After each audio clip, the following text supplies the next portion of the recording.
ይሄንን የምልህን ካወቅ ኢዘር ኦልሬዲ ሪች ነህ ፋይናንሻሊ and spiritually mentally or you will soon be ቀስ ብዬ እለዋለሁ whether you think you can or can't either way you're right እንደገና whether you think you can or you can't either way you're right እጽፈዋለሁ ይሄንን ማን ያለው ምን ማለት ነው ይሄንን ካወቅ አውቃለሁ yes ብለህ እዚህ ጋር ጻፍ ባትጽፍም you already know you're the top you're the 2% mentality አሁን ሀብታም ሁንክ አልሆንክ doesn't matter ግን ይሄንን ካወቅ you are a 2% you're not the 98% majority people they don't know ምን ማለት እንደሆነ ይሄን ሳልነግር ከመንገራችሁ በፊት ግን quick story እንገራችሁ ላይ ጽፈዋለሁ አክሰንቴ አንዳንድ ሰው ያለ ፕሮብለም አክሰንቴ ለመስማት ስለዚህ ትንሽ funny story about accent እንደዛ ስለምሰማ ማለት ነውና even my kids ቲኔጀሮች አሉኝ ሁሌ they don't understand ምን እንደማወራና እንዴት በተለይ excited ኮንኩ ወይ ከተናደድኩ እንግሊዝኛ ሳወራ they like dad what is that man what do you say እና they make fun of me so ስለ accent story ልንገራችሁና because most አፍሪካኖች ኢትዮጵያኖችም I see them struggling አክሰንታቸውን hide ለማድረግ የኔ ደግሞ አክሰንቴን የበለጠ loud ለማድረግ ነው ፈልገው I want to be known for my accent እንጂ not I'm not Johnson or Smith. I'm Ephraim Lijalam Kufa.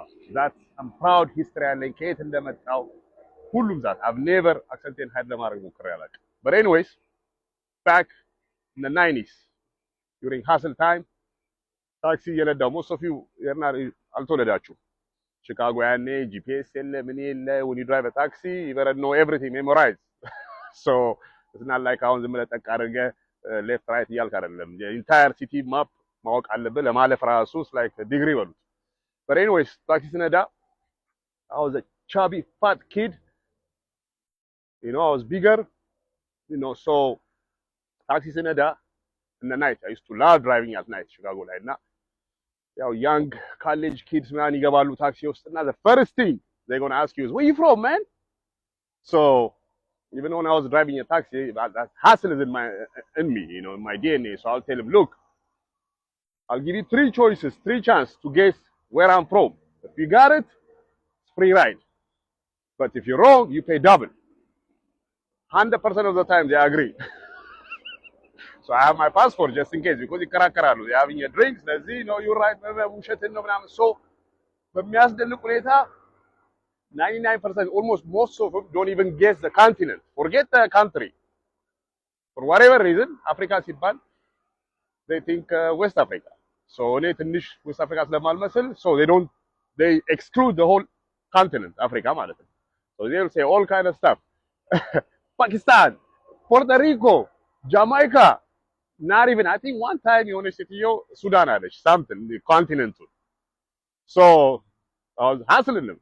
12 ብር ከሆነ 25 ብር. So they get mad. አንዳንዶቹ የሆነ see my passport ውሸቴን no you bullshit man you they don't like እነሱ ኢትዮጵያ ሲባል ይመስላል unfortunately በድሮ you know skinny ምናምን man you too big to be ኢትዮጵያ ምን አይሉኛል አንዳንዶቹ they don't even know where Ethiopia is so the moral of the story is I was always proud of my accent ስለዚህ if you have a struggling እኔ ለመስማት እጽፍልሃለሁ so anyways back to the story whether you think you can or can't either way you're right my man Henry Ford ስለ mindset ሲያወራ የጻፈው so if you sitting there እና የሆነ ነገር meaning አልችልም ካልክ it's done you already accepted to yourself the most powerful human being created in by God ምስል አልችልም ካልክ already it's done እኔ ቤቴ ውስጥ ልጆቼን ሳሳድግ I have 4 teenagers አልችልም የሚባል word can't አይሰማም ቤት ውስጥ ክልክል ነው let me find out okay let me see what I can do I can't that's a no so ምንድነው ማድረግ የምትፈልገው ይሄ እንደዚህ ማድረግ ፈልጋለሁ አልበ ግን don't even conclude I can't የምትለው ሜንታሊቲ ከጭንቅላት ማውጣት አለብህ there is nothing you cannot do sacrifice ካረክ ማለት ነው ሚሊዮነር መሆን ነው የምትፈልገው is going to require ቁጭ ብለህ ቲቪ እያየህና ቲክታክ እያየህ ሚሊዮነር አትሆንም but if you blueprint የሆነ ሰው ተከትለ if you take የምታረገው you pay the price you can be anything you want to be but most people 98% they're not cut out they want to take the easy way out right now sit there and watch TV and TikTok and waste their time because it's easy.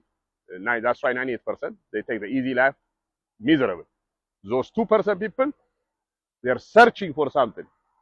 And not for you guys, እንደኛ እንደጀመርነው እና ያኔ harder ነው. There was no YouTube, there is nobody showing you like what to do right now. If you have the 2% mentality, ይሄንን quotation, Henry Ford የምታውቅ ከሆነ there is no excuse for you because there are platforms, blueprinቶች አሉ የሚያሳዩ to guide you. Powerful people like እነሱን ተከትለህ to get there ማለት ነው። እኛ ኮሚኒቲ ከገባ ኤፍሬም ስቱዲዮ ምንም ኮስት አደረገም as far as mentorship. I'll give you a shot. በሙሉ የማውቀውን ነገር ትሬን አደርጋለሁ one by one ግን it's like a weekly you have to pass የሆነ certain ሁሉም ጋር የሚያደርጉትን መከተል መቻል አለብህ. And then if you have no time, if you don't pass አሉ ሞዴሬተሮች they will check that የሚደረገውን ነገር ማታረገው ነው kicked out. Nobody has time to jump start and drag you. Then if you have that mentality, you want to grow, you want to change your life, we got your back. Come sign up, Ephraim Studio. Let's go.